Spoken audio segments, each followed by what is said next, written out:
El capítulo 4 del libro de Génesis ofrece una cantidad de información sobre cómo los seres humanos empezaron a adorar a Dios luego del pecado.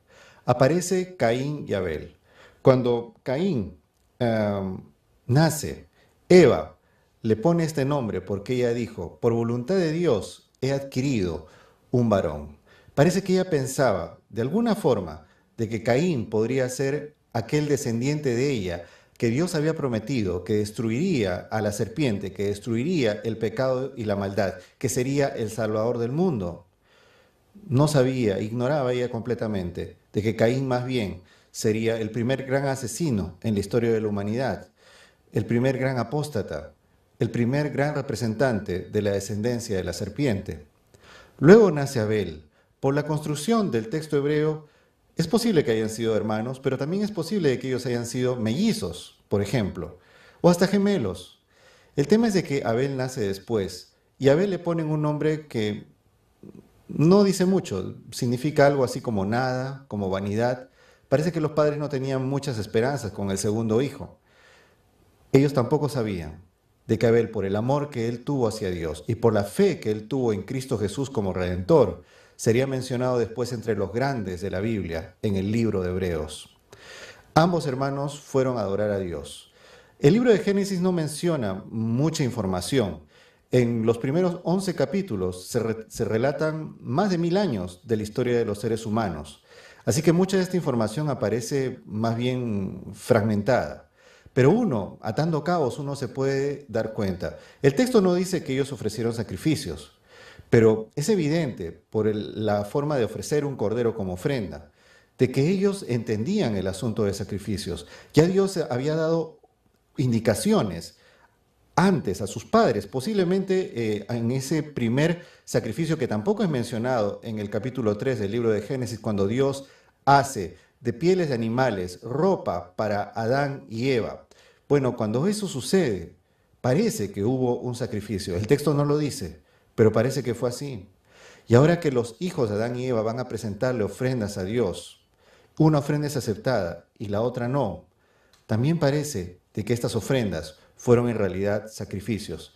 Y la forma como esta ofrenda fue aceptada o no es mostrada en otros pasajes más adelante, de que descendía fuego del cielo y consumía el sacrificio.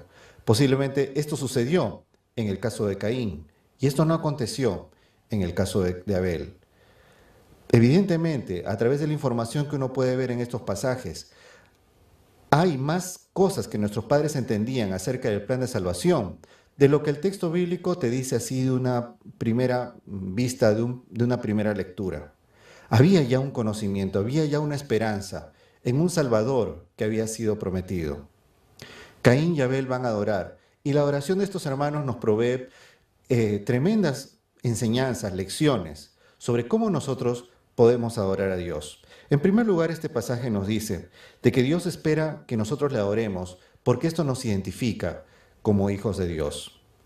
Es importante adorar a Dios porque esto nos identifica como hijos de Dios. Los sacrificios eran algo muy importante, eran algo público. Uno no podía esconder cuando uno ofrecía un sacrificio a Dios. Era algo visible, a la redonda. El sacrificio es un testimonio de que nosotros somos hijos de Dios. Ahora, ¿cómo ofrecemos sacrificios? Cuando nos entregamos nosotros de todo corazón al Señor, cuando le pedimos a Dios que por su gracia nos acepte como hijos, que acepte nuestra vida, que limpie nuestro corazón a través de la sangre redentora de Cristo Jesús. Es así hoy como ofrecemos sacrificios a nuestro Dios, como adoramos a nuestro Dios y le presentamos en ofrenda simbólica nuestra vida. Este pasaje también nos dice de que Dios quiere que le adoremos teniendo en mente a Jesús y a su muerte en la cruz. Un punto central para la aceptación de la ofrenda en este pasaje es el hecho de que el cordero era algo que Dios esperaba que se entregara, que se sacrificara. Abel lo hizo, Caín no, y esto marcó toda una diferencia. Dios espera que los seres humanos adoremos a Dios teniendo en mente de forma central el sacrificio de Cristo Jesús como lo que permitió, como lo que permite la redención de nuestras vidas. Este pasaje también nos dice de que hay formas a través de las cuales Dios nos muestra cómo nosotros debemos adorar. Y en este pasaje, al comienzo nomás de la Biblia, ya uno ve de que uno no debe ser guiado por rituales al momento de querer adorar a Dios. Las tradiciones tienen poco peso para mostrarnos cómo debe ser la adoración verdadera a Dios. Tampoco los expertismos, voy a inventar esta palabra, seguir a determinado líder religioso que nos dice así se tiene que adorar y así se tiene que adorar. Estas cosas no tienen tanto peso para mostrarnos cómo nosotros debemos adorar al Señor.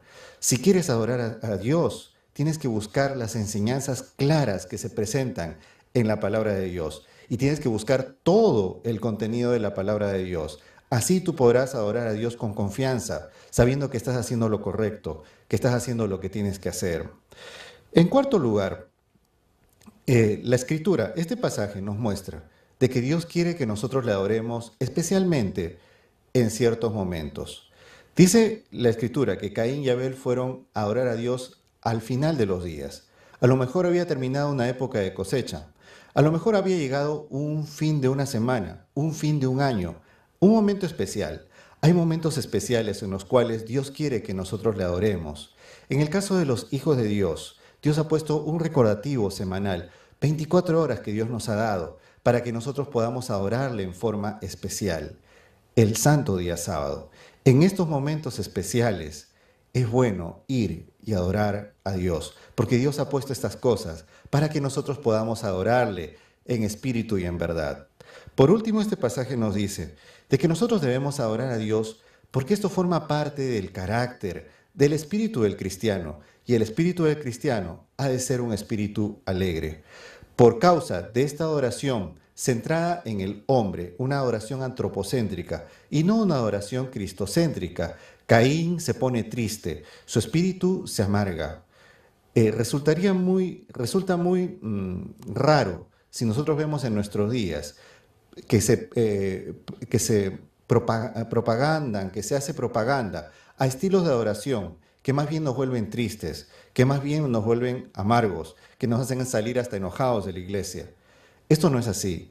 La oración ayuda a que el espíritu del cristiano sea un espíritu alegre, sea un espíritu de regocijo, porque uno va a adorar a Dios y uno sabe que su adoración ha sido aceptada. Dios quiere que nosotros le adoremos en espíritu y verdad. Dios quiere que nosotros le adoremos teniendo en cuenta siempre de que Él envió a Cristo Jesús para morir en la cruz del Calvario por nosotros. Dios nos ha dejado instrucciones claras en la palabra de Dios para que nosotros podamos adorarle.